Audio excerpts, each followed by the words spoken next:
Hello, this is Layron with the Fantasy Grounds Academy. Today I am going to show you some tools that I've been using to create my own content in case you want to add something to an existing campaign, or maybe you just totally like build homebrew stuff. So what I have here is an image that I had made in Canva, which is a kind of like a way to lay out the images and a way to create social media graphics and that sort of thing. So this is a paid account. I think it's like 130 a year, something like that. But anyways, the idea here is I generated a map with an application called Dungen, and this program allows you to pick a style.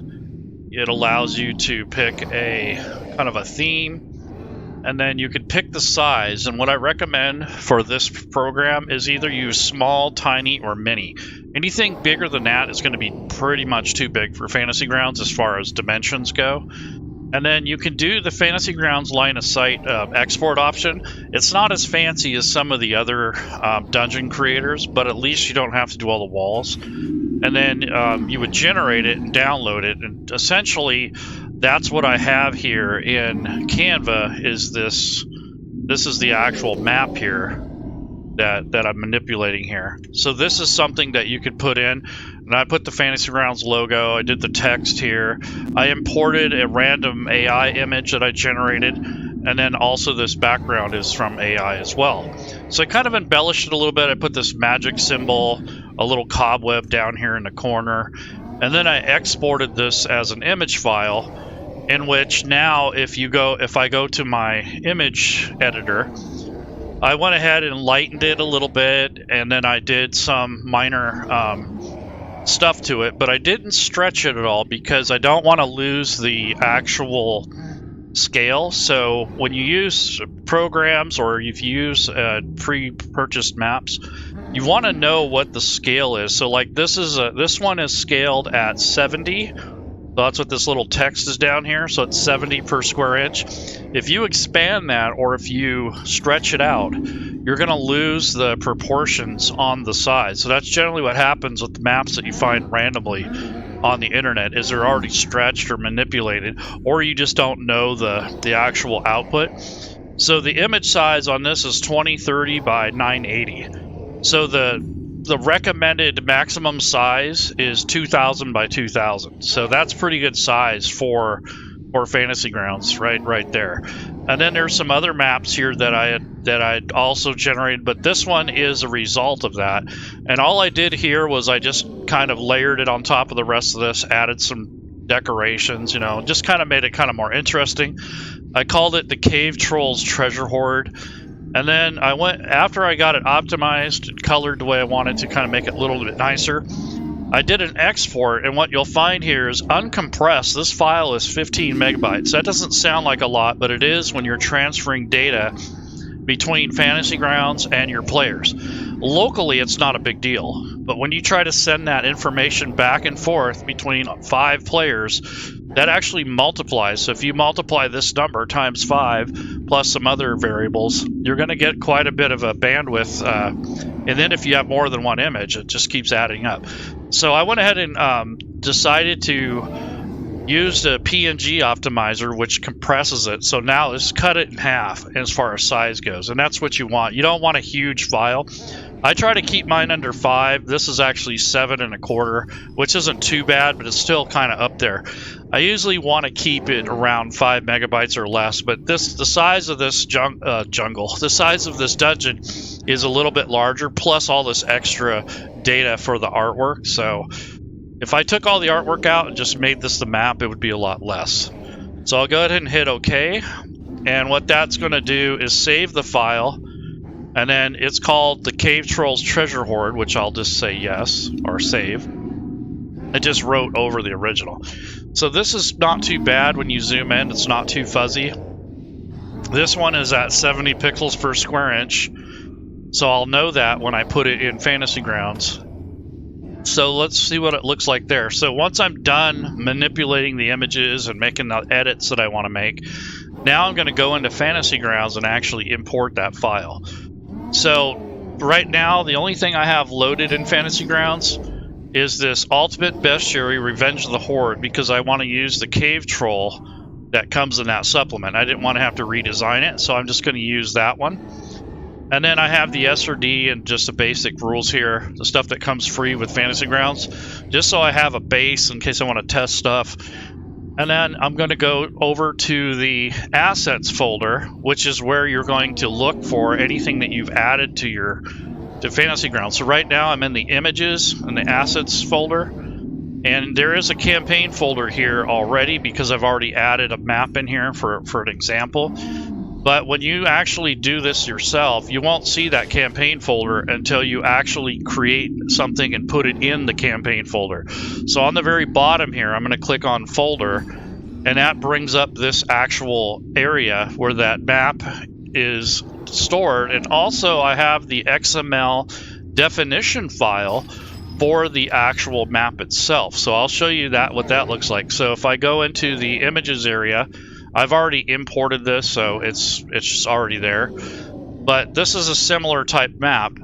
It's already scaled. This one was actually, I think it was 140. Yeah, this one is at 140 pixels, which is a little bit bigger in file size. But as you can see, the tiles line up pretty nicely. I didn't stretch the image or manipulate it in that way. So that keeps the proportion and the ratio correct. And then this also already has line of sight on it. So if you click on line of sight, it puts the basic thing in there. So what that is that comes from the Dungen app. If you're a subscriber, like a patron, you get that feature. You can use this for free but you won't get the line of sight, and you'll only be able to have the standard resolution. And they also have a Fantasy Grounds 50 pixel one if you want to do that as well to cut down the file size. Also, a reason I have it at such a high resolution is because I'm doing a stream and I want you to be able to see it. But if I was actually playing in the game, probably 70 would be fine. And then you hit generate, you download it, and then it creates a definition file that you download too.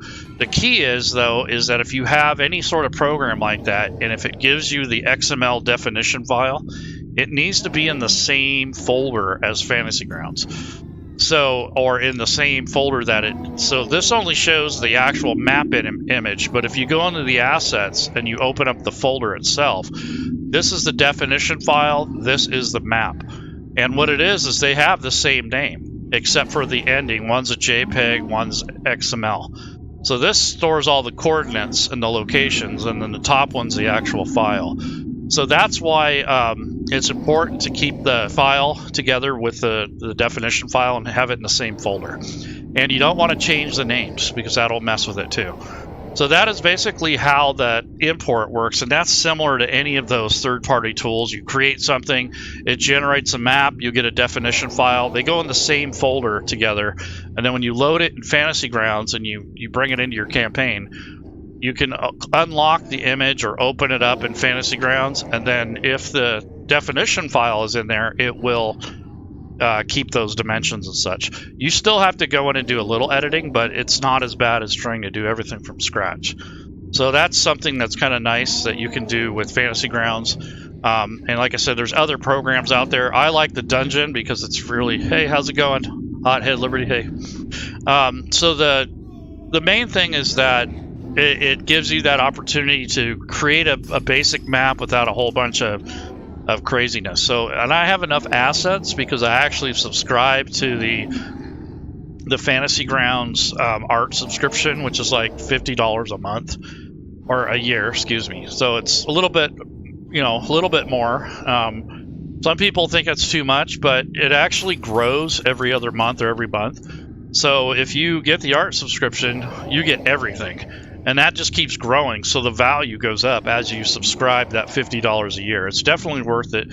You get all these assets and different styles and types, but these are things that I would add potentially to that map that I'm going to import if I want to make it fancier. Because this generator doesn't have all the furniture, windows and doors and that sort of thing. So we'll see how it turns out. But this is what I'm using to generate the dungeon. I put all the descriptions and all the links in the description file, so when the video's over, all this stuff will be in the description.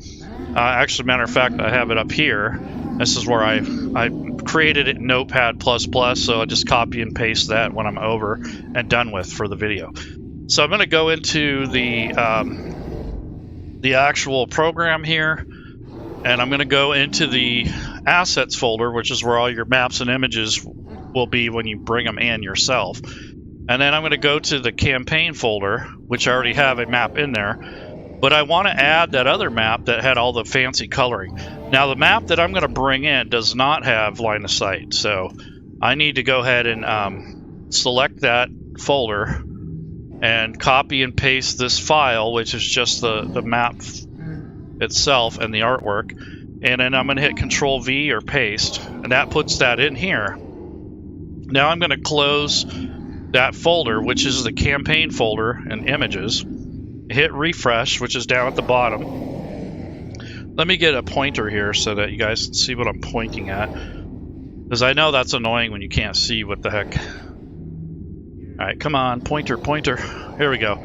So here's the pointer file. So down here at the bottom, I'm going to hit just refresh, and that adds the actual asset to the campaign itself. Now that I have that, I can open it up and preview it just to get an idea of what the image is before I import it into Fantasy Grounds. So this is kind of like the last stage before you actually import it. So this is a preview, and then you can see the image here. So what I'm going to do is go to the images folder, and then I'm going to create a new group. So I'm going to go ahead and create a separator group or a category. So I'm going to click Add Category, and then the Edit button, and I'm going to call this the Cave Trolls Treasure Hoard. The Cave Trolls Treasure Hoard. So that's essentially what this is. It's kind of like a little encounter that I'm going to build for you guys. I apologize if this video gets a little long. I'll try to chapterize it a little bit, so if there's content that you don't want to see or you already know about, you'll be able to fast forward. Okay, so there's the category that it's going to be in. I'm going to select the category, and if I want to, I could take that other map that I had made earlier, which is now in uncategorized. So if I import this, it will go into uncategorized unless I select that new group. And if you forget to do that, you can always drop the list down, take the map itself, and then drag and drop it on top of or in this bestiary folder if you want. Or if that's not where you want to put it, which isn't the right place, I'm going to go ahead and take this map and put it in the Cave Trolls Treasure Hoard. That's where I want it to go.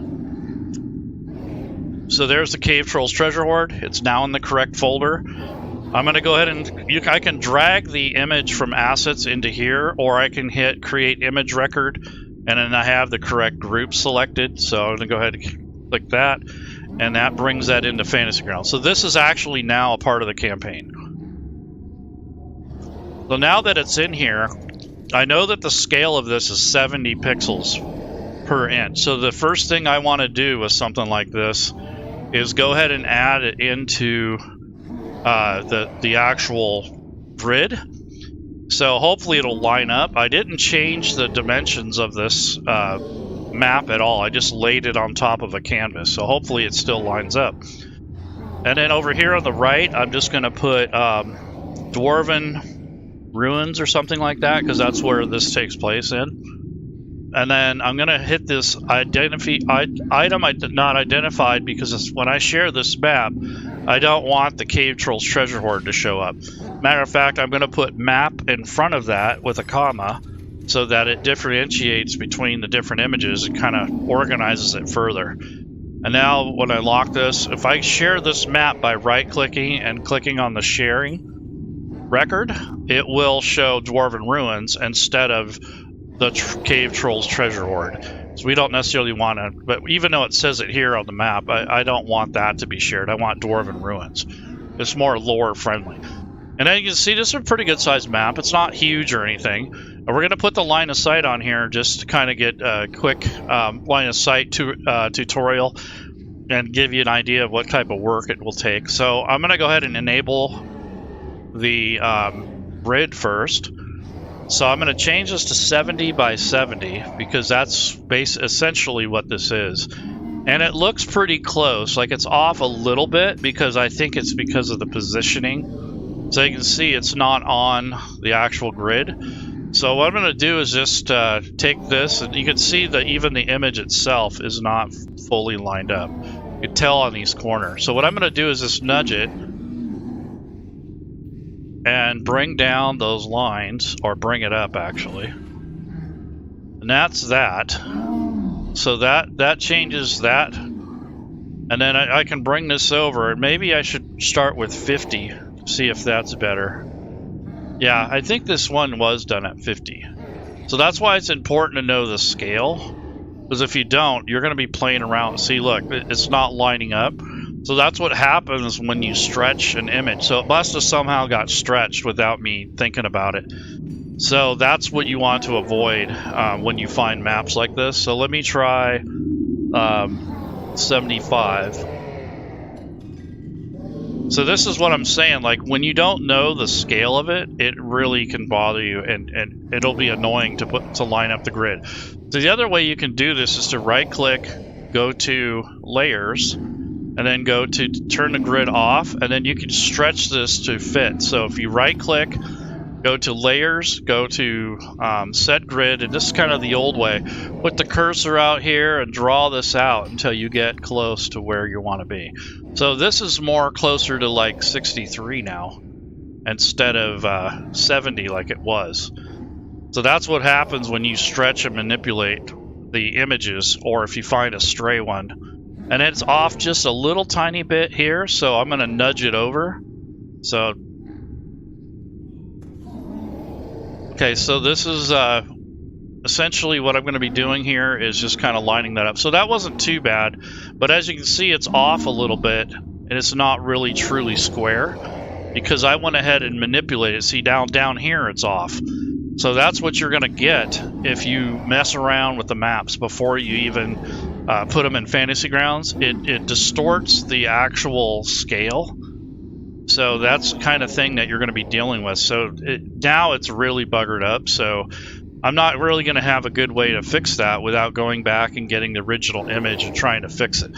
So what happened is in Canva, somehow I must have accidentally scaled it. So I probably took this image and probably stretched it when you're not really supposed to. And I don't know if I can put it back to original. Let me see if I can change that. So if I go down, see, I must have drug it like this or something because it's not lining up the way it's supposed to. But nonetheless, that's the kind of thing that you're going to come across when you are dealing with maps that are not made for that. I think I discovered an accident that if you were to make a category called Dungeon, all of the maps you import from the site will automatic. That's kind of cool. That's good to know. It could be that you know your browser remembered the last folder that you were in. That could be it too. I don't want to rain on your parade, but I think if it just defaulted to the last folder that you downloaded to. But nonetheless, so I'm using Dungeon, and these are the sorts of things that you'll come across if you mess around with the image after it's exported. So you got to be careful with that. So this kind of ruins my parade here with wanting to use this map. So this just kind of sucks. So, you know, that's something that you got to deal with when you're working with Fantasy Grounds or anything for that matter. So the scaling of this map is important. You don't want to mess with it, and you don't want to play around with the scale. So here's another image. This one is at 70. So I'm going to go ahead and import this image here. So I'm going to right click, go to copy, and then I want to go to Canva again so I can show you how that process works. And I'm going to start a new folder, but I want to look at the dimensions of this again to see what. So this is 1540 by 1610. So I'm going to make another. Let's see, I might make it 1800 by 1800. So that's what I'm going to do. So I'm going to take and put 1800 by 1800 for the dimensions in Canva. So I can start over. I can simply click on this image because this thing is already scaled for that size. And then I can copy and paste this actual image into Canva. And maybe this time it won't be all messed up. So this one's at 70. So let me hit Control Copy. Or copy here. And then go to Canva, which is the program I'm using. Or the app, I should say. And go into there and take and put... Let's see. What do we got here? Alright, so hit Control V as in Victor. Okay, so yeah, I must have played around with it because this is actually a lot bigger than the other map. So I must have accidentally stretched it down. Like, you don't want to change the dimensions at all. You want to leave them the way they are. So let's try that. Now I'm going to take and, with this image itself, I can remove the background. There is a function which will basically take out the background, so it's called background remover. So I can take out that extra spaces out of there. And it'll take out the black stuff. It left a little bit, which is fine, no big deal. And that's essentially what I want to see. Now when I take this and export it, let me go to Share, and let's go to Download. And what we'll do is we'll compress it for lower quality so it's not such a huge file. And I hit Download, and what I'm going to do is replace that other image, so let's see if that actually helps. So I wanted to make the kind of a point of showing you that you don't want to stretch the image at all. You want to try to keep it to its true size if you know the scale of it already. See, it's already trying to go into my photo editor, so this might have been where I went wrong. Because the photo editor let me do a few things to it, but I didn't stretch it that I knew of. But it might have manipulated something, and I didn't realize it. Like maybe it auto-sized or something like that. Because I have re-exported it into a smaller file. So that's something that you got to watch out for. Yeah, so I don't want to mess with it in here at all. I think that's where this went wrong. So I'll just go ahead and close that out. This is Corel Photoshop type thing. And all I was using that for was kind of clean it up, blend it a little, but nonetheless, I'm just going to go in here and actually re-add this map and change it. So I'll close that, go back to my assets folder, and then go to folder down here at the bottom. And I'm actually going to make a separate folder for it. So I'm going to go to new folder. I'm going to call this new map just so I know which one it is. So I'm not going through the exact same problem again. Like accidentally going to the wrong folder or the wrong instance. And then I'm going to go to my downloads folder and grab the latest thing that I just downloaded. So quick access. That's not doing it. So there we go. So this, go to copy, close that. Go to paste in here. Okay, so this is called the Cave Trolls Treasure Hoard, and I'll change it to 2 so we know that it's not the same exact map. Okay, now that I've done that, let's hit the refresh folder. Now, if I had the XML file for that, I would not change that name because that would break that. I might be able to rename the XML file to the same thing, but I don't know.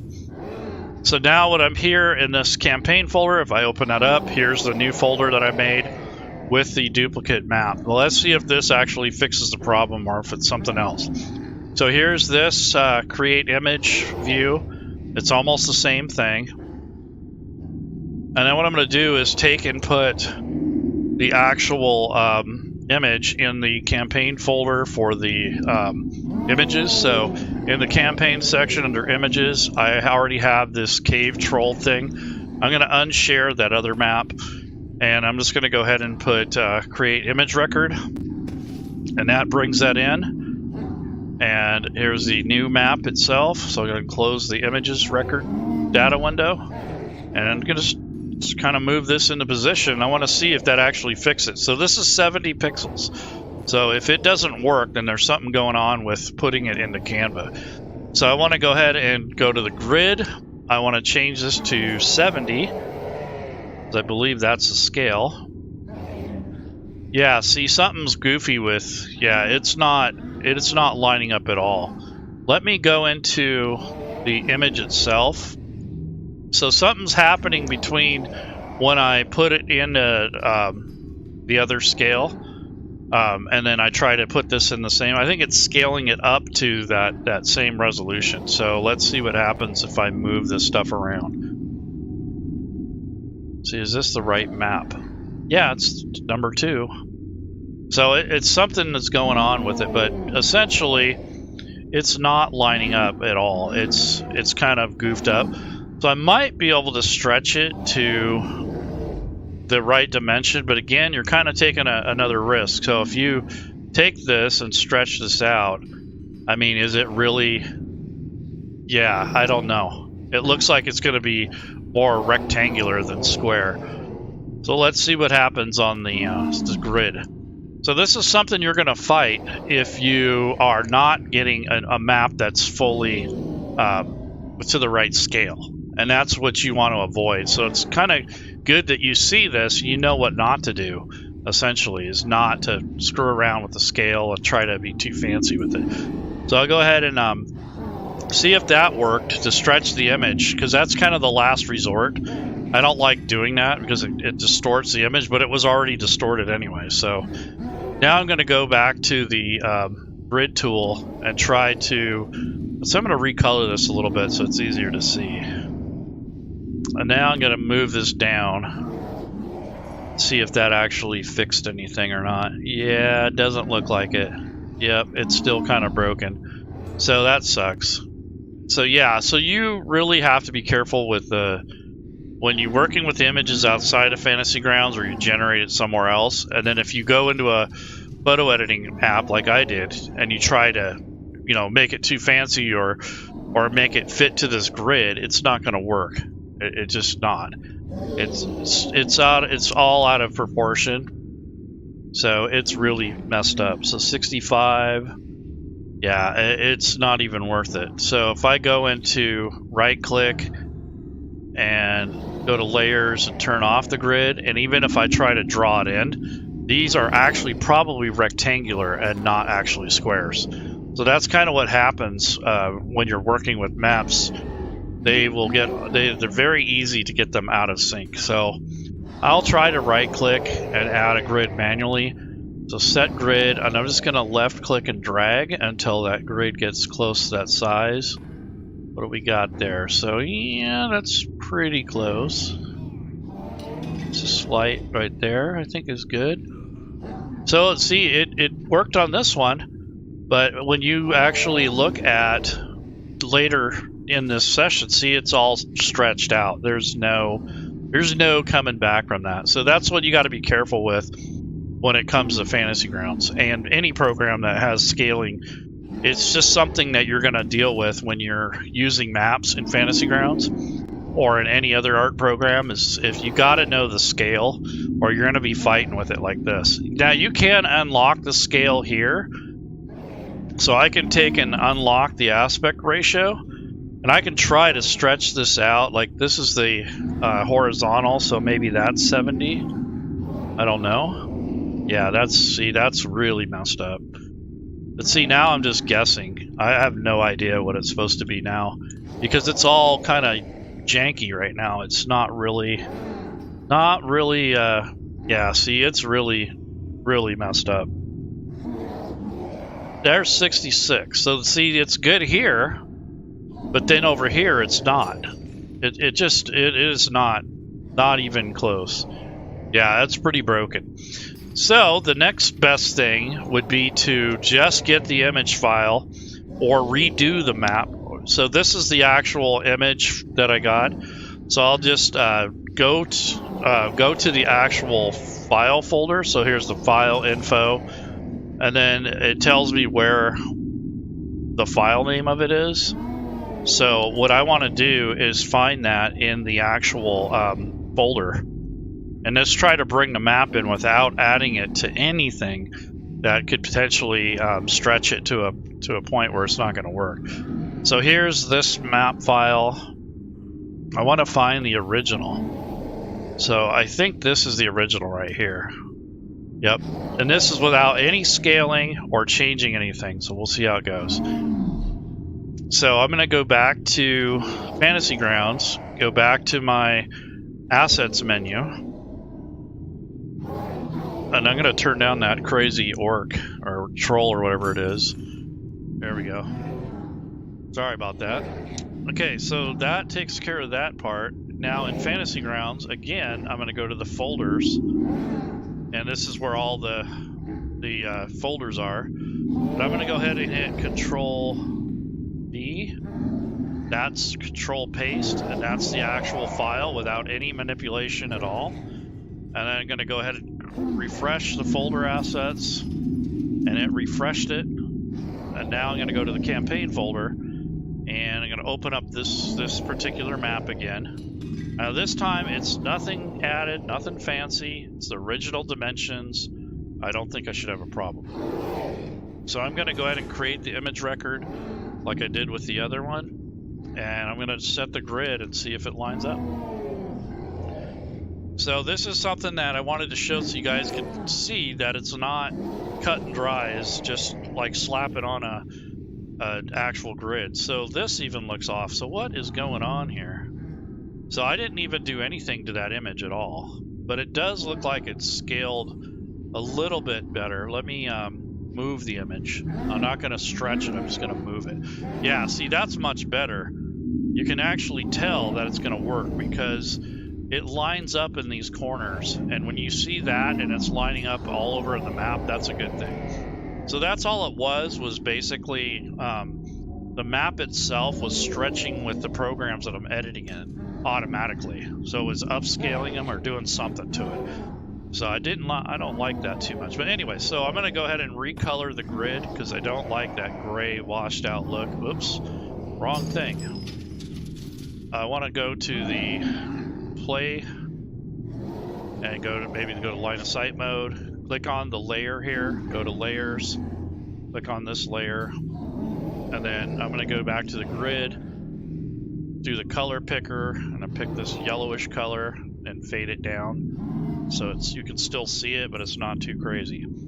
So that was a good lesson to see. I mean, if you guys are using map tools or something similar to that, that's a problem that you're going to come across quite a bit. And that's something you don't want to deal with in the middle of a game. So you find a map online, or if you buy them, make sure you write down the dimensions and you know what the dimensions are. Otherwise, you're going to be fighting with it, trying to mess with it. So anyways, I got the map in here. Now what I want to do is start putting line of sight on here. So I'm going to go ahead and take this map and stretch it so I can see it, so you guys can see it. And then I want to go ahead and go to the line tool, which is line of sight. And then here's the line tool. So some of this stuff I can probably just get away with by making big rectangles, so I might do that first. So if I go ahead and drag and drop on these outer parts, just on the major features, I think that'll be helpful. So I'm going to go to the rectangle tool and click where these vertices are in the center of the map. So not on the edge or the outer edge, but the very center. So it doesn't have to be dead nuts, you know, right on, but it's close enough. So there's that piece. And then I'm going to grab this bigger piece here and get a majority of that. There we go. So that's essentially what I wanted. And now I'm going to draw the other pieces through. So just a bunch of rectangles. I don't care or mind if they intersect because I can go back and clean that up later. So there we go. So I can go back and clean up these intersections later. So I'm going to go do the same thing with this. I'm going to just draw that in there. So dungeon maps are a little easier to do because of this particular reason. When you have caverns and those natural features, those are harder to do. So that's that. And then I can come over here and do this part. Actually, I didn't want to do that. Let's go with this one. I'll probably just use regular lines. We'll see. Yeah, maybe I'll do something like this. So I'll take this and just make this a rectangle. And it made it a little bit wider, which is not a big deal. And I'll do the same thing with these guys here. I'll just make this little square here. Even though there's not a wall there, I can go back and fix that. So I'm just getting the major lines done, so it's not take forever. And then these are just lines, so if you hold down the shift key and you go to the line tool, you can just draw these in. And that will essentially make it so that you don't have to try to be straight and accurate. You just double click to get rid of the line, or to get rid of the drawing part of it. So here's some more, and you notice I just draw through the lines. I'm not really too particular worried about that. I just want them straight, and I want them where I want them to be. So there we go. Now let's go to this top thing here, and I'm just going to come down and do the same thing up here. Oops, I wasn't using the shift key. Let me redo that. So I wanted to use Control Z, get you out of it. So I wanted to hold shift and then click and drag, because that makes a straight line. You don't have to be accurate then, or as accurate. And then there's this piece down here.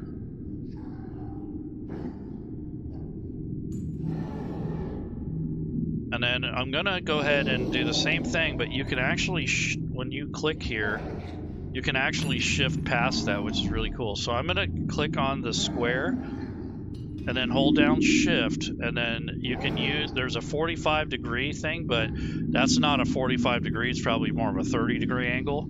So I am gonna have to freehand that. So I'll let go of shift and just draw through the center here as best I can. And then I'll do the same down here. And then just double click. That should get rid of that. There we go. So that's a majority of the line work. Or that's what I call line work. Here's one more I missed. So I'm going to hold down the shift key and just double click. Click there, double click there. Okay, so I think that's most of it. And then I got this square in his center. So let me grab the rectangle tool and drag this over on here. All right, so all the excess lines I can go in and change, but I'm not going to worry about that just yet. I'm going to put in the doors. So there's a door down here. So I'll go ahead and click on this door here. And there's not a physical door, so I might grab an asset for that, because that's the only real door in here. Actually, that looks like there's actually no doors in here. But I'll do one just so you can kind of see what it looks like. So let's do that. So let me go to my assets folder and see if I have any doors. So if I go in here and I go into my images folder, and I'm going to search for door. It's going to take it a few seconds because it's actually going to be it's going to be cursing through my library. All right, so here's some of the doors. Here's some interior map pack walls, doors. So let me look at that. So here's a door here. These are sci-fi. I don't want these. Let me see if I can go up to next level. Yeah, so let me try door again. All right, so I'm going to go through here. Let's see if I got any good doors. The incredible world of doors and locks. Interesting. Alright, so here's a basement door. It looks pretty close to matching this.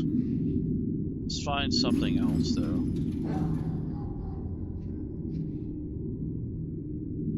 Yeah, so these are like stone doorways. That's kind of what I wanted. Something like that. Alright, so there's a western map pack. This is abandoned places. And let's try that one. Something that's just a... Let's see if there's any other stone type doors. I kind of actually like that first one. I'm going to grab that. So what you want to do with this is, instead of grabbing one thing at a time, if you were going to decorate the map, I would grab most everything you can now. But I'm going to take this asset, drag and drop it into the hotkeys. That way, if I find a place where I need another door, I don't have to come back here and look for it.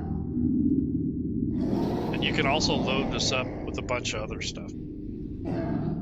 So now that I have that door, I'm going to go into the actual layers tool, and I'm going to layer in those doors. There's only going to be one, so it's not that big of a deal. And that's down here, and I might put a double door here at the entrance. So what I'm going to do is take this basement door frame, drag it up into this tile area, and use that as my door asset. And right now it says it takes 1.5 and then a little over 2 right now for scale. So I'm going to go with 1 and then 1.7. Let's see what that looks like when I place it. It's already in the correct orientation, so I don't have to worry about that. So that's, you know, that's a little bit small. So I'll hit Control Z. Oops. That's not what I want to do. So I'm going to select the asset with the selection tool and delete it. So these, again, if you've never used the scale on an item and you just drop it on the map, you're not always going to fit where it needs to, but this one is actually pretty good. So this one I can drag like there, but now on this other door down here, it's more of a narrow gap. So I might have to manipulate it. So if I come over here and I actually scale this down, so I'll go to 1 and then click in here. Yeah, so that's closer to what I wanted to do. So there's the doorways that we're going to place in there. So that's just a real quick way to use your assets. And then if you wanted to blend it a little bit, you can actually come into the, I'm in the actual layers mode and in the selection tool. If you select the tool and then you go into the tint area, you can actually kind of back that off a little bit so it actually kind of blends in a little bit more. And then take the color picker and use the same color as the wall here to kind of give you that effect. And then just turn down the opacity. You can do something like that, kind of blend them a little better so they don't stand out as much. So that's not too bad. So that looks pretty decent. And then I'll do the same thing up here. So I want to select the asset with the selection tool, and then go to the tint and do the color picker, and then just pick these colors from the actual wall itself, and then just kind of dial this in to where it's, it's not as crazy. There we go. So that's how you kind of blend that in to make it. That's not too bad. I mean, it's not perfect, but it looks a lot better than it did. All right, so back to the line of sight. So if I go back to line of sight, now the doors are painted in. Now I'm going to go to the door tool, and I'm going to select the rectangle tool and just draw the door in here, just like that. And the way this is set up now is that it'll automatically remove the occluders in the middle, because there's a new option where it has trim interior occluders on. And then over here, I'm going to do the same thing. So that is essentially the doorway. There we go. So that is not too bad. Now over here, I don't need this double wall, so I'm going to have to go in and fix that. But this wall here, this piece, this segment is going to go away. So to do that, all you have to do essentially is just take this, go back to the wall tool, and then select the line tool and just draw a line through here, double click, and then you can just, when you're in the selection tool, you can just double click on here, hit delete, and then single click on this and it will get rid of that segment. So you can get rid of pieces like that by just dragging through a line to create the segment, and then you come back later and just go through and cancel those out. So that'd be like this one over here. I'll get rid of that extra line. This is the actual wall. So what I will do here is I'll go ahead and let's see, that one's fine. I'll just leave that there. So like I said, when you're all done doing this, instead of switching back and forth between the tool, go ahead and just put in your lines first and then go back and delete them. Because you're kind of switching back and forth too much, and that's what causes the grief. So here's For some reason those vertical lines aren't there anymore, so I'll have to put those back in. So I'll go back to the line tool, the wall tool, and I'm just gonna draw through. And this one I had to freehand, if you remember, because it wasn't quite lining up. Okay, there we go. Now I'll go back to the selection tool and gonna just take out the little flags or the ends that you don't need. That makes it so much simpler to do than trying to go through, and it gets crazy if you try to do it the other way. So there's the line tool. Just going to draw that through here and draw another line through here. So all I'm doing is crisscrossing through these areas that I want to get rid of. Now I just, with the selection tool, I just double click on there. That gets rid of that centerpiece, and then you can get rid of these segments just by single clicking. And that's how you can get rid of that. And then here, same thing. Getting rid of that, getting rid of that, and then you get rid of this segment and this segment. So that actually cleaned that room up. So that's the way that you can do it. It looks like a little extra work, but once you get a flow, it's not too bad. Because you're actually going to wing through this really quick once you understand how the tool works. And once you get an idea of you know, how to attack. That's part of it, is knowing how to attack these maps. If you don't, it can really make for a long day.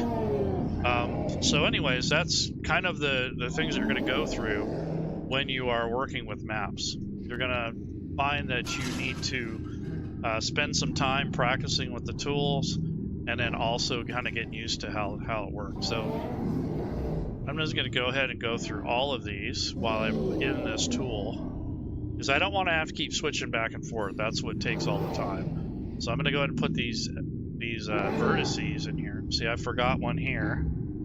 So I'm going to hold down the shift key, draw that in. There we go. And I'm going to draw another one here, another one here. This got rid of this too. I must have hit Control Z and got out of my some of my work. That happens too if you go too far back. Okay, so that's good. So I'm gonna go ahead and draw lines through the stuff I want to get rid of.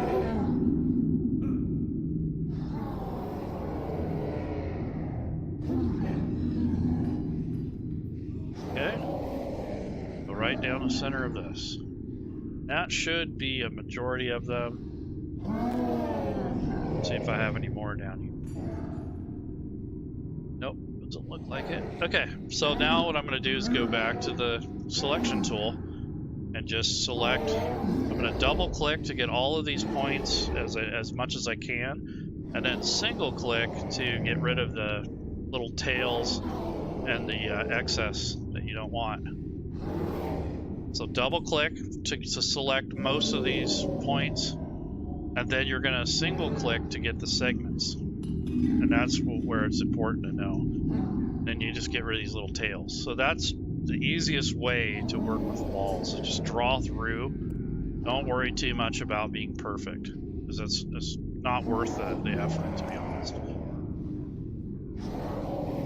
So I just kind of move that down a little bit. Nothing needs to change here. So now I got to go up, finish up this upper area.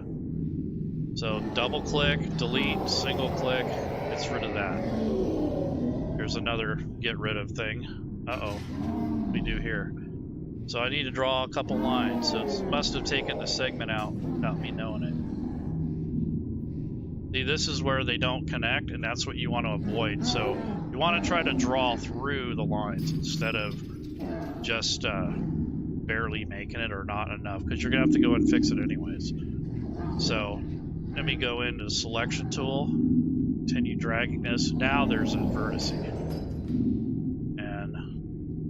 go. There's that. Here's this thing. I want to get rid of that. So I'm just kind of systematically going through and getting rid of these extraneous tails and lines here, because I don't want to have to try to redo or reinvent the wheel.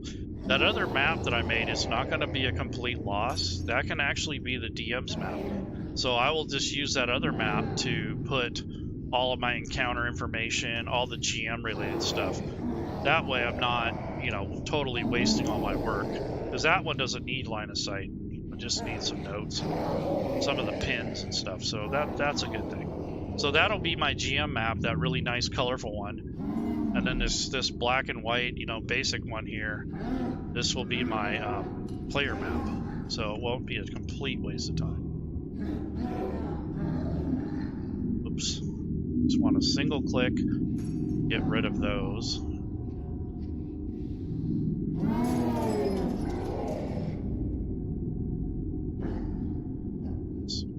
Go. Getting there. Just almost got them all. A lot of just single clicks, but initially I do the double click to get more than 1 point, and then go back and single click on the segments. There's a difference between getting rid of points and segments, so, and usually they'll double click on them and it gets rid of the whole line. You've got to be careful with that. So that's all the line of sight really that we need on this map. And I think I can get rid of this point. I don't remember. Yes, I can, which is good. And this too. Do I need to do anything here? Nope. So we're good. So that's basically, in a nutshell, that's what we got. I'm going to put some torches up here later, so we can do that to kind of give the entrance way. But what this is a dwarven ruin that someone has abandoned probably long ago. Some goblins have taken up residency here, and they have a pet troll that they're feeding. So this down here is where the troll lives. This is the feeding area. And over here on the right is like their areas that they keep people when they capture them. And then they use those, or they could be animals too. And they use those to feed the cave trolls. So they have a storage area. And then this roundabout is just the natural way the cavern was built.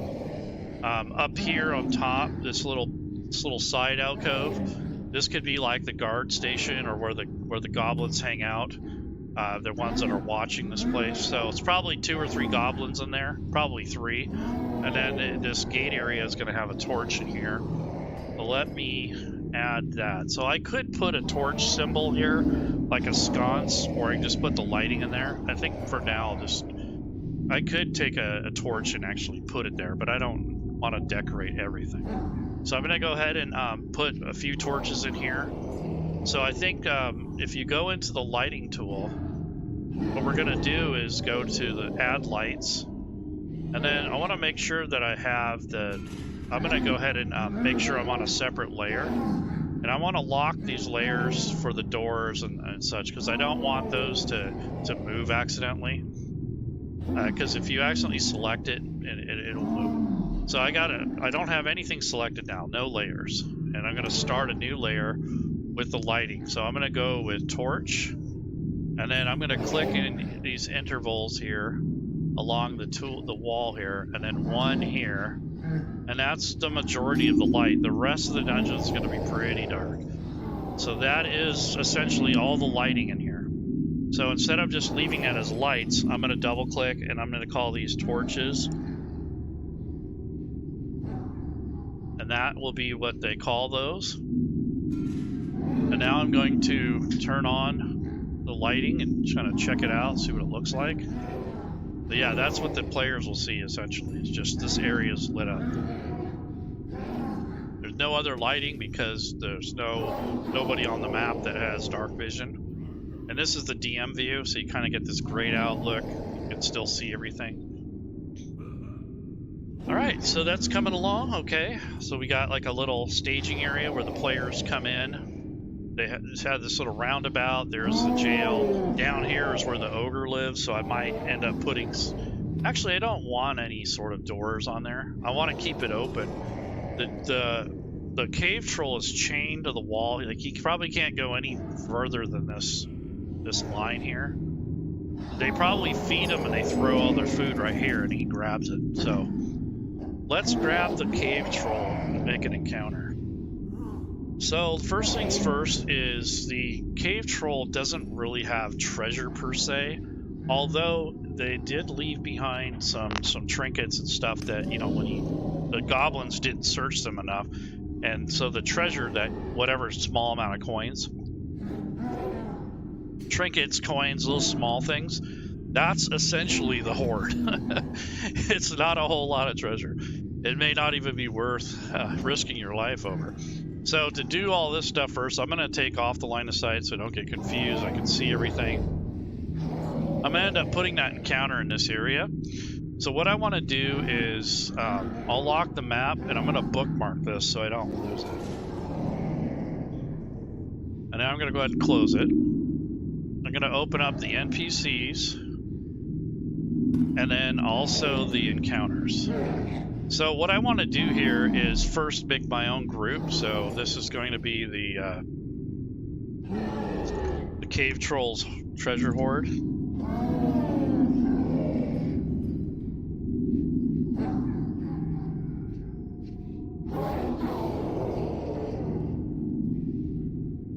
Okay, and then I'm going to do the same thing here. So this is just you don't have to make these groups, but if you ever want to export these, this makes it so much simpler than trying to find it in an array of different things. So it could take a while to find something. So stop editing groups. I want to add a group, and then I'm going to hit Control V to copy and paste it. Okay, so there's my groups. Now I'm going to stop editing. There's the Cave Trolls Horde, Cave Trolls Horde. Okay, so what I want to do first is make a copy of the Cave Troll. So it's in this list, but I went ahead and bookmarked it so it's easier for me to get to it. And I'm going to drag and drop a copy of this into my group so that I can edit it. So right now it's locked. If it was a locked item, you can drag and drop and it will make a copy of it. If it was locked, it would say copy after here, but that one wasn't locked, but I wanted to show you that process. So this would be the Cave Troll. At this point, you can unlock it, change the token, you can move stuff around, change the stats, whatever you want to do. And then here, instead of saying Cave Troll, I can unidentify it and then just say troll or monster or something. I can just say large creature until they identify it. Say large gray mottled, we don't say mottled, just large gray creature. That's what it's going to say on the combat tracker when I put it on there instead of Cave Troll. So then I'm going to open up and create my own encounter. So we'll call this the feeding, because that's basically what the feeding chamber room. So we'll just call this the feeding is the name of the encounter. So this is where the Cave Troll actually is going to encounter the players. And once I have the Cave Troll in here, I'm going to hit the refresh key. Is a CR6 worth 2,300 experience if you use those. And then he's not identified. And then I'm going to start him off as... maybe I'll start him off as neutral. So he's not hostile until he notices... Well, I'll just make it hostile. He's basically going to be hungry, so that's... I wouldn't say he's evil, but he's going to be hungry, so he's going to attack regardless. So that takes care of this feeding, and that's the actual encounter. So what I'm going to do here is take the encounter that I've just built, and I might link it to my encounter map. So like here, I would take this encounter, drag and drop it into the feeding area. That gives me a link to this right away. And then I'm going to place the troll in here somewhere. So probably put him right about here. And then when you place an encounter like this size, it's going to take up 4 squares because he's a large creature. So that's the Cave Troll. So let's see what this looks like with a little line of sight. So when I close that, as you can see, it goes away until I get ready to do the encounter. So I'm going to bring up the combat tracker and bring this up and just kind of chest it out, see what it does. Oh yeah, so this one still regenerates, but it's probably vulnerable to acid and fire, and it's hidden right now. But when you actually select this, let me turn on the line of sight. I think it has dark vision. We'll see. It might not. Yeah, it does. So when you have this selected, this token, this is what the troll sees essentially. And that's important that you select the actual token. Because if you don't, you're kind of looking at the overview when you deselect. And then when you select, it actually shows you what the vision is of the NPC. That's where a lot of people have trouble with Fantasy Grounds. They kind of lose track. If it is okay for this topic, can you show to add layers during game to add things like spell tokens and the like? I've had issues with adding tokens and then not being able to get rid of them. Okay, well, that is an approach that depends on how you want to use them. So I can do that. So what I'll do is, let me first add a character on here. Let's go with players. I'm going to import a character, I guess. So instead of building one, I'm just going to go to import characters, and then that'll bring one in. So I want to have something with spellcasting. I think I'll bring in my Doric healer. He's a 3rd level cleric. That'll work. He's a dwarf, so that kind of makes sense. He'll be in here checking these ruins out and saying, hey, there's goblins up in here, and hey, what's this beast doing here? So that'll help. Maybe, I don't know. We'll see. See if it lets me add anything beyond just one at a time. That'll drive me bananas. So when you first import a character into Fantasy Grounds, if you have other tables, those will show first. So yeah, I'm gonna go ahead and put Doric on this particular, or in this campaign. So let's see. So that's, go ahead and put him in here. So add character, and then I'm gonna add Shayra. Actually, not Shayra. Yeah, maybe. Actually, Figgin. Figgin is a rogue, so I'll go ahead and add him in here. And actually, I'll put Zayla in here because she's fun. She's a bard, so she's a half-elf bard. So I'll go ahead and add her in here. And then one other, probably Gallimar. He's a paladin. Yeah, so we'll put the paladin in here as well. That should be a pretty well. There's 4 players, so that should work. So now when I go to characters, there they are. I'm going to go ahead and put them on the combat tracker. And that would be that. So, spell tokens. Let me think about this. So, what I'll do is I'm going to put the players on the map. And spell tokens kind of have a couple different approaches to them. So I've done a video on this, and it's essentially comes down to what you have for assets, where you put them, and how you use them. So there's a lot of factors in it, which is why it's not so easy, not so cut and dry. So if you put tokens on the map layer, you have to unlock the map to turn them off and on. So that sucks. I mean, especially if and then the players can't move them, right? So if you add them as a map asset, which I've done before, you, the DM, have to move it around. But if you want to make it so the players can move it, then you're going to add it as an actual token and make it visible so that they can move it on the map. And then you have to put it on the map for them, of course. So first, let me get turn the visibility on for that guy.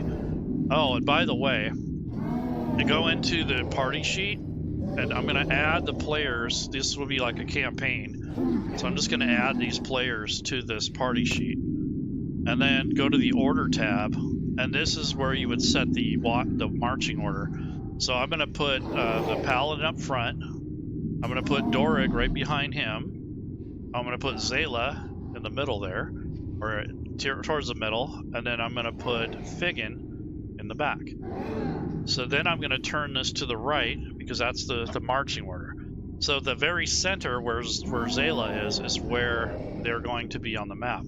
So if I drag and drop this right here, it's going to put the group pretty close to where I want them to be, which is really cool.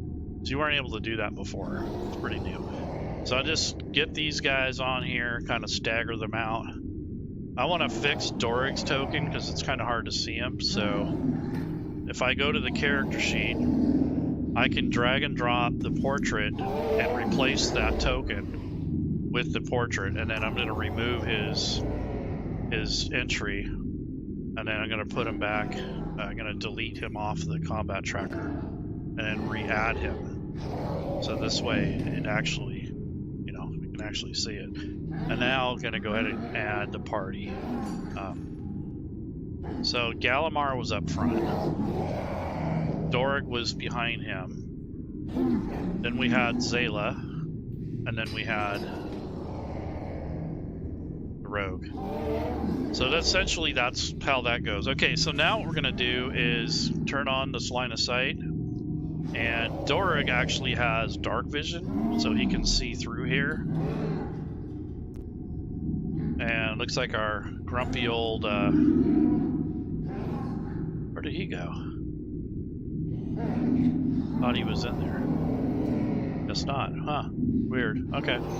I must have deleted him. Okay, so anyways, that's that. Okay.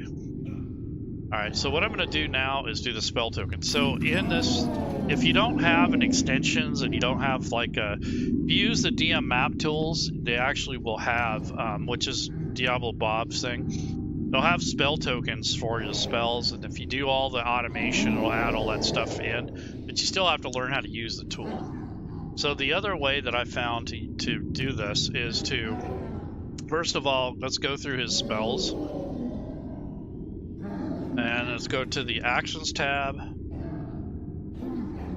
And it looks like, of course, this is not a spellcaster. What do you know? This is the fighter version, so I'll just use Zayla. Okay, Zayla has spells. See if she has any area of effect spells, though. So let's put on her Jack of all trades, get rid of the Bardic Inspirations. She has her Fey ancestry. Okay, there's Thunder Wave, Fairy Fire, Crown of Madness, Heat Metal. What's Shatter like? So 60 foot, there's a 10-foot radius. Okay, so we can do that. So that has a radius. So what we'll do is we'll grab a token from the tokens area in your asset. So if you don't have any spell tokens, then it's not going to work. So it has to be stored in the tokens area. If it's in the images area, that's basically an art asset that you're throwing onto the map. You can do it that way. But if you go to tokens and you actually place those into your spell tokens folder, you'll have those accessible as a token. And that's where people kind of get confused. Is it a token? Is it an image? Okay, so it changes the way that it's going to work. And that's why you have to put it in the correct folder. So if it's in the token area, it essentially becomes a token, something you can move around on the map.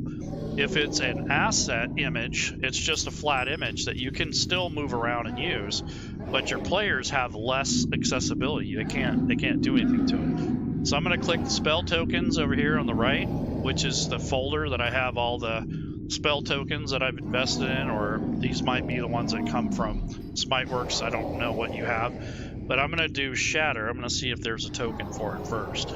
Yeah, so here's Shatter. It's already a 20-foot radius, or at least it notes it, and it's just going to drag and drop it to the hotkeys. So that alone is going to make life easier, because I don't have to come back there and look for it again. And then when I need to use it, like let's say she comes up here and she wants to cast the spell. So get out of the way, Dorig. Let's say that this guy is down here. And she comes up and says, oh crap, I'm going to cast Scatter. So what you do is you take the Scatter token, drop it on here, and then you can scale it up. So if it says it's a 20-foot radius, so that's probably about right there. And then you would drag this over the actual monster. And then when you go to play mode and you lock this, this is kind of what you'll see. So you can't change with the opacity in this. That's what kind of makes this kind of suck. But basically, now that this token is on the map, let me turn on turn off the player view. Okay, so now that this token's on there, if you right click on it and go to visibility, and set always visible, it's going to make this so that the player, when they see this, they can move this wherever they want. You just have to make it available on the map. So you might, let's see, I'm gonna hit shift. I might put this down here, and that way when they need to use it, I can just drag it up and have them, and they can move it around. But if you add it as an asset, you're not going to be able to manipulate it. So that's the problem with adding it onto a map like an asset, or do you want to add it onto the map as a token? And that's the difference. And then if you have Diablo Bob's map tool, it'll automatically set the tokens up for your spells, and then your players, they can actually target something, and then it will create it's a little bit more advanced, but it does the spell tokens. It's the DM tools as part of the critically awesome essentials. It does a lot more, but it takes a little bit more setup in the beginning. Where this method is kind of a half and half way. It's kind of like, yeah, it's not perfect, but it is a solution that that you can provide for your players. So if this character had like spiritual hammer or something, you can you could do that.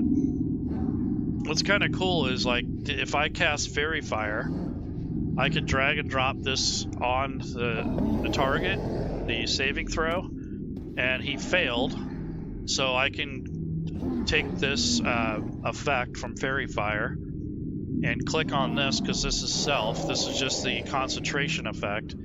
And then it would grant advantage, cannot be invisible, so that would be on there. But now you can actually add the Fairy Fire light. So if you put that effect on the spell itself, it'll outline this character with some kind of effect. But let's see if it's already coded in the options area, or in the actual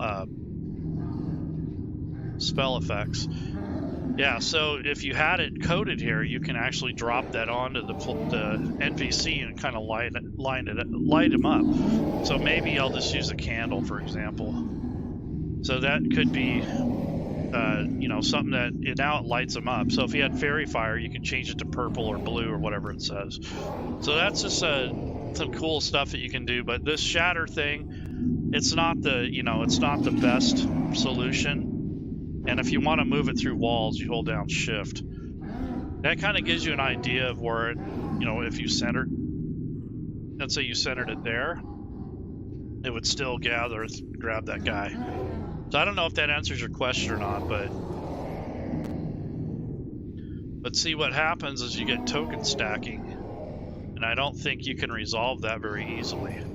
So that's another thing, is that, yeah, so now it's hard to interact with the tokens if they're covered. And that's what Diablo Bob's thinks better, because it has a shift and click where you can actually resolve the tokens stacking.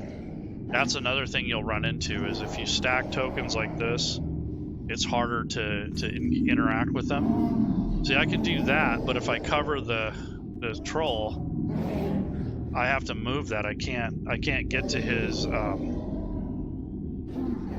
yeah, see, there's no shift click function or control or alt click. There's no secondary function where I can actually get to the token. So that's the only problem with the spell token. So I guess in this case, it's better to drag the troll or the creature on top of the spell token and leave it there. Because once you have something larger than the actual troll, it's hard to get down there and get to the token. So my advice is, if you're going to use spell tokens, place the spell token, then put the NPC on top of it. That way, when your players are trying to move the spell token, they don't run into the stacking issue as much. That's the other issue that comes up when you're playing, is you'll get the tokens.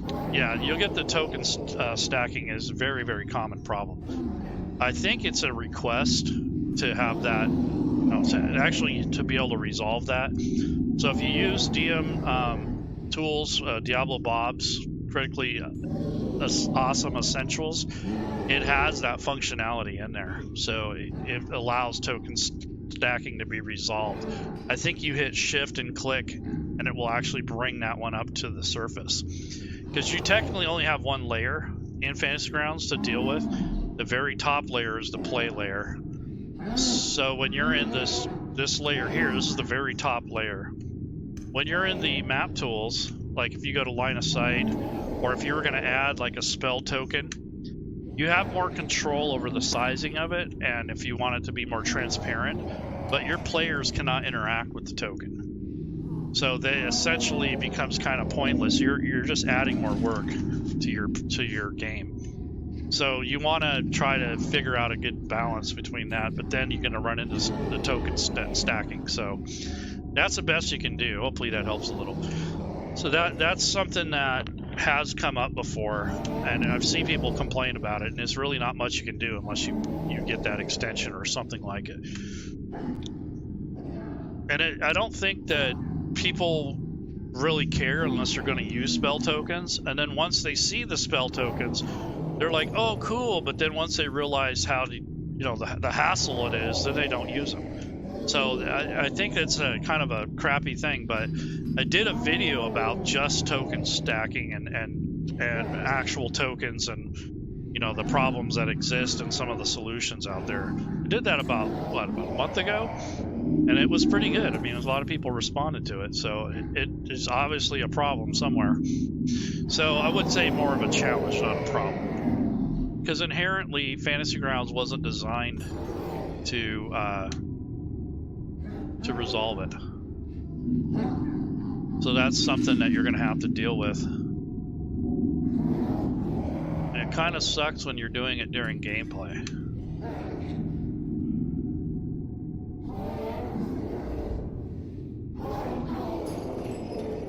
So anyways, that's basically, I just made the troll encounter, and then I'm going to make the goblins.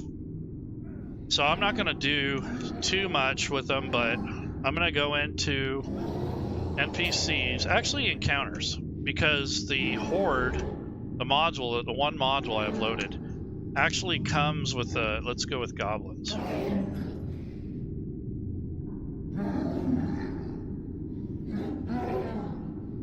So here's some cave goblins. There's a small war band. Let's see. Cave goblin, warband. Yeah, so that's pretty good. There's the cave goblin, and then the runts. Let's see, maybe it's something a little bit more than that. There we go. So I can adjust this too.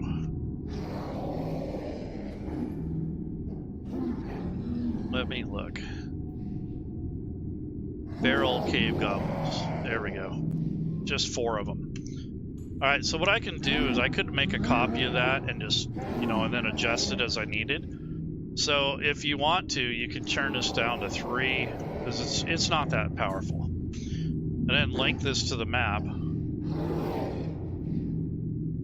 then before the game starts, actually place them. So one of them might be down, protecting this area. So I might put him over here. There's a sentry there.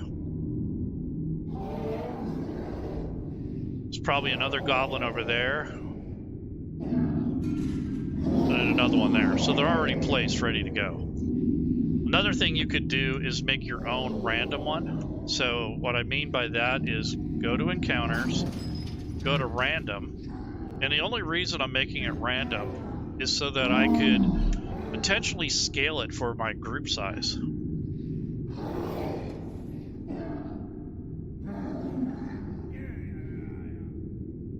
So here's the goblin guards, we'll call it, and then I'm just going to grab an NPC.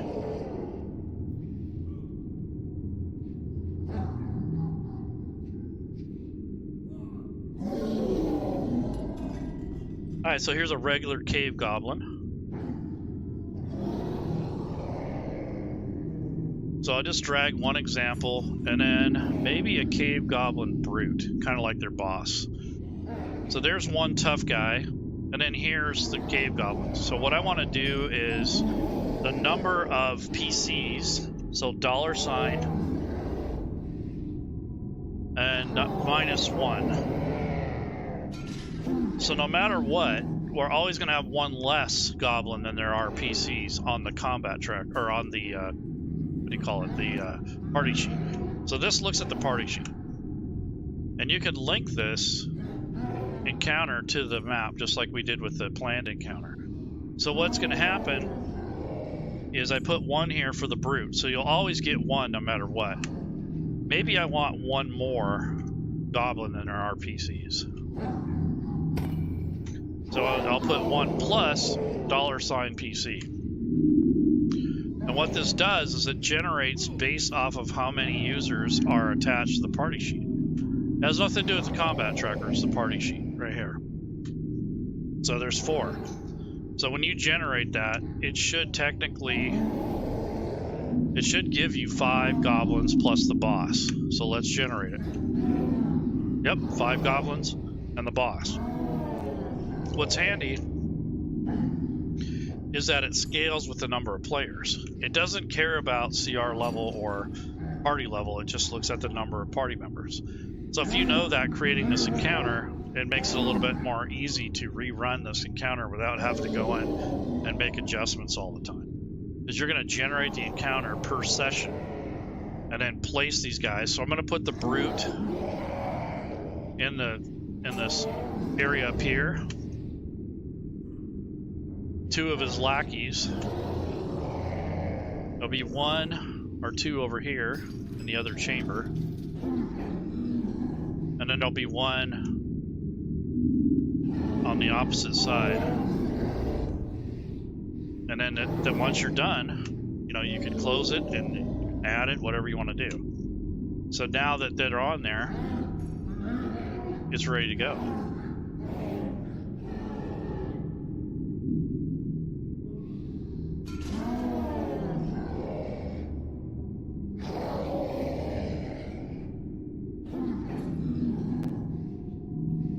So now that we have that on there, we can pin it. And then when the players come inside to explore,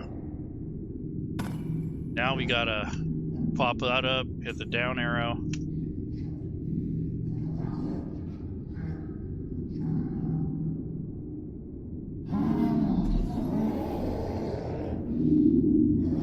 There we go. So now it's populated. Alright, I think I'm going to get going. I've spent almost an hour and a half kind of doing this, but I just want to give you some, you know, some information, some stuff to watch out for, things to consider. You know, as you saw, I kind of struggled with the maps earlier because the map image got stretched with the other programs I was using. So you got to be careful with the map scale. That can be a real pain. Also, try to find maps that don't already have a grid. That really helps. I didn't have a grid on there per se. I could have just threw any grid on there, but it kind of doesn't match up with the tiles. So if you're a perfectionist like me, it kind of drives you nuts. But nonetheless, that's what happened, and a lesson learned. You got to watch, you know, when you're using third-party tools to manipulate images, that they tend to want to scale up or down according to what you're doing. So anyways, I'm going to let you go. We'll see you guys next time. This is just kind of a open session where I'm using Fantasy Grounds, practicing with the map tools. There's a lot more I could do with the map. I mean, I could put decorations in there and all kinds of stuff, but I don't want the stream to go any longer. I think it's gone on long enough. So take care, everyone. Have a good afternoon. Enjoy the rest of your weekend. See you around. Bye-bye.